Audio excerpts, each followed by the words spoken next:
Hello friends, मैं देवेन आर्य आपका हार्दिक स्वागत करता हूं। जैसा कि आपको पता है, हम हमारे चैनल के माध्यम से आपके लिए विज्ञान और इंग्लिश के लेटेस्ट वीडियो लेकर आते हैं। और इस समय क्लास 10th की और 12th की, यानी कि 9th से लेकर 12th तक की ही अर्धवार्षिक एग्ज़ाम्स चल रही है।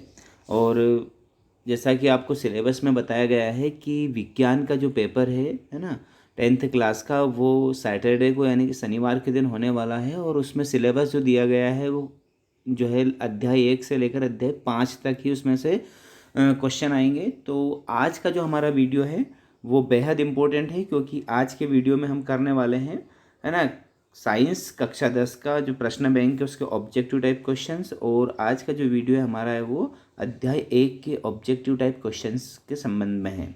यानी इसके जो आप आज के वीडियो में जो क्वेश्चन देखने वाले हैं, इसके अतिरिक्त कोई भी क्वेश्चन आने वाला नहीं है, ये मैं आपको आश्वस्त करता हूँ।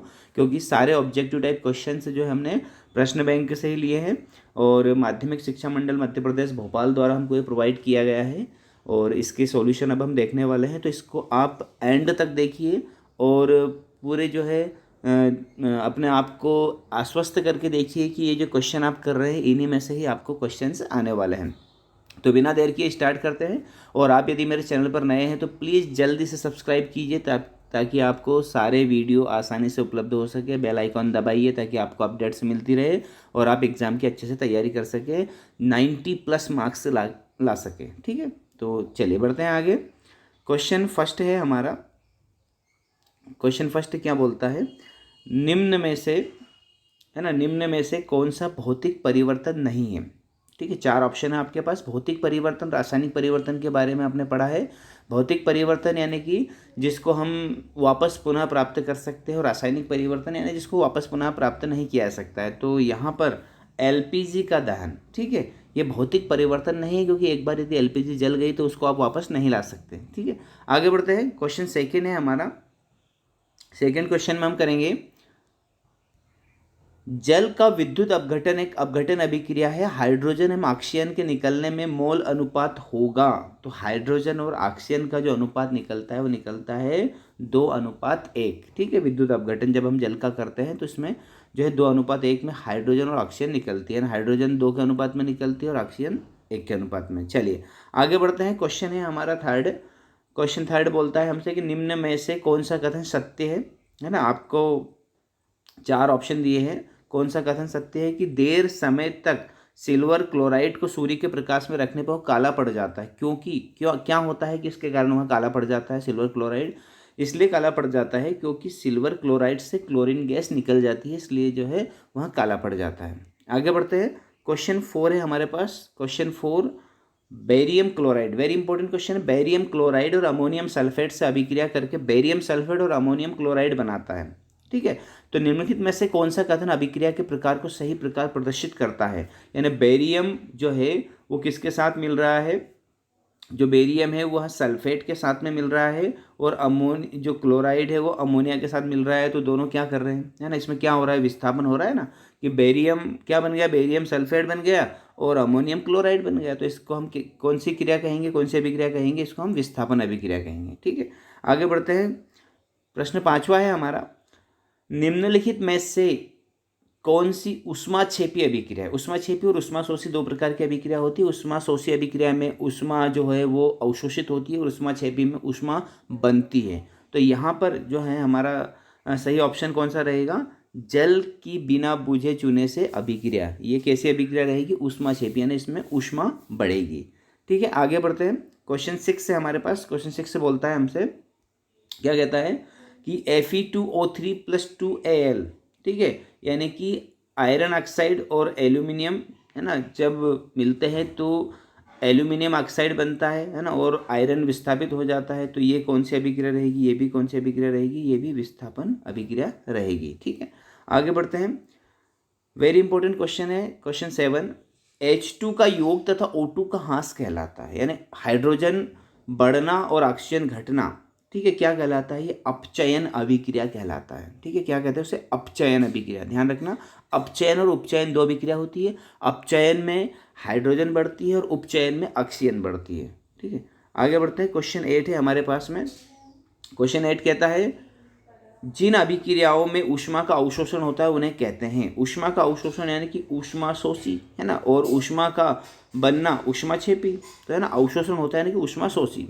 चलिए आगे बढ़ते हैं। क्वेश्चन 9 है हमारे पास में। क्वेश्चन 9 कहता है कि निम्न में से कौन सा एक रासायनिक परिवर्तन की विशेषता नहीं है ना, ये रासायनिक परिवर्तन की विशेषता नहीं है वो बताना हमको। तो रासायनिक परिवर्तन की विशेषता हम कह सकते हैं कि आकार में परिवर्तन होना जो है रासायनिक परिवर्तन की विशेषता नहीं होती है। ठीक है। क्वेश्चन 10 होता है हमारा। क्वेश्चन 10 कहता है खाद्य पदार्थों का कार्बन डाइऑक्साइड पानी में टूटना एक प्रकार की अभिक्रिया है। कौन सी अभिक्रिया है? यह ऊष्माक्षेपी, यानी खाद्य पदार्थ जो भी हम खाते हैं वो कार्बन डाइऑक्साइड पानी में टूटते हैं यानी कि ऊर्जा बनाते हैं, तो उसे ऊष्माक्षेपी अभिक्रिया कहते हैं। आगे बढ़ते हैं। क्वेश्चन 11 क्या कहता है? क्वेश्चन 11 कहता है निम्न में से कौन सी प्रक्रिया रासायनिक अभिक्रिया है? तो रासायनिक अभिक्रिया कौन सी है? चाइना डिश, यदि आपने लेसन को पढ़ा है अध्याय को, तो चाइना डिश में पेट्रोल को खुले में रखते हैं तो वो उड़ जाता है, यानी कि उसको कहते हैं रासायनिक अभिक्रिया। आगे बढ़ते हैं। क्वेश्चन 12 है जो वेरी इंपॉर्टेंट क्वेश्चन है एग्जाम के दृष्टिकोण से। निम्नलिखित में से कौन सी एक रासायनिक अभिक्रिया नहीं है? कौन सी नहीं है? लोह पदार्थ में जंग लगना, भोजन का पकना, बर्फ का पिघलना, कागज का जलना। तो बर्फ का पिघलना रासायनिक अभिक्रिया नहीं है, यह एक भौतिक अभिक्रिया है। आगे बढ़ते हैं। क्वेश्चन 13 है। क्वेश्चन 13 भी इंपॉर्टेंट है। कौन सी धातु ठंडे जल के साथ तेज अभिक्रिया करती है? तो आपने पढ़ा है पोटेशियम। ठीक है, पोटेशियम याद रखना हमेशा। ठंडे जल के साथ तेज अभिक्रिया करती है पोटेशियम और सोडियम, लेकिन यहाँ पर सोडियम नहीं दिया है, यहाँ पर पोटेशियम दिया, तो हम पोटेशियम को क्लिक करेंगे। आगे बढ़ते हैं। प्रश्न 14 है सोने और प्लेटिनम को गलाने वाले अम्ल का नाम। वेरी वेरी इंपॉर्टेंट क्वेश्चन है ना, ये वेरी इंपॉर्टेंट क्वेश्चन है। कौन सा अम्ल है जो सोने और प्लेटिनम को गला देता है? Aqua regia. ठीक है, एक्वा रेजिया ध्यान रखना, एक्वा रेजिया जो है वो सोने और प्लेटिनम को गला देता है। आगे बढ़ते हैं। क्वेश्चन 15 है हमारे पास रासायनिक अभिक्रिया में भाग लेने वाले पदार्थ कहलाते हैं। ये भी बहुत इंपॉर्टेंट क्वेश्चन है। ठीक है, वो कैसे क्या कहलाते हैं? अभिकारक कहलाते हैं जो रासायनिक अभिक्रिया में भाग लेते पदार्थ। आगे बढ़ते हैं। क्वेश्चन 16 है। 16 कहता है हमारा कि लंबे समय तक सेवन ना करने पर सूखे मेवे सड़ जाते हैं, यानी जो आपकी बादाम है, किशमिश है, अखरोट है, सड़ जाते हैं। क्यों सड़ जाते हैं? विकृत गंधिता के कारण। ठीक है, यानी उनमें उपचयन हो जाता है, विकृत गंधिता हो जाती है। ये भी इंपॉर्टेंट क्वेश्चन है, याद रखना आप, है ना, इसको कर लेना नोट डाउन। आगे बढ़ते हैं।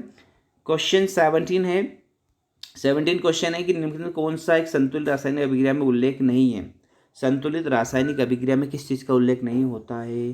किस चीज़ का उल्लेख नहीं होता है? ताप और दाब का भी होता है ना। सिर्फ उसमें किसका उल्लेख नहीं होता है? उसकी अवस्था का उल्लेख नहीं होता है। द्रव्यमान का भी होता है और सूत्र का भी होता है।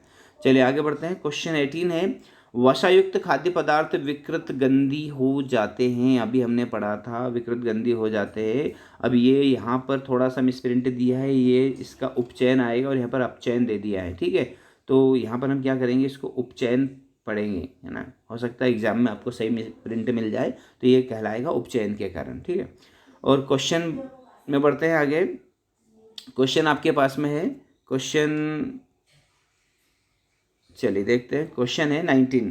क्वेश्चन 19 यानी कि 19वां जो क्वेश्चन है वो 19वां क्वेश्चन हमसे क्या कहता है? 19वां क्वेश्चन कहता है कि आक्सीकरण वह प्रक्रम है जिसमें आक्सीकरण, अभी हमने कहा कि आक्सीकरण यानी कि ऑक्सीजन का संयोग होना। ठीक है, ऑक्सीजन का संयोग होना ऑक्सीकरण कहलाता है।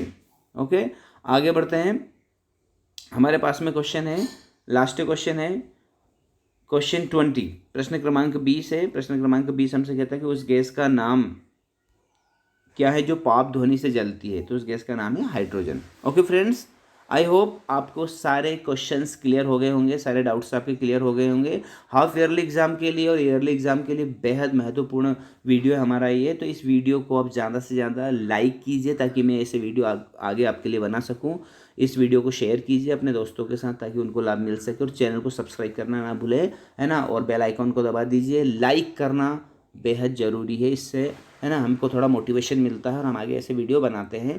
तो थैंक यू, आज के लिए यही। अगले वीडियो में मिलते हैं लेसन 2 के साथ में। धन्यवाद।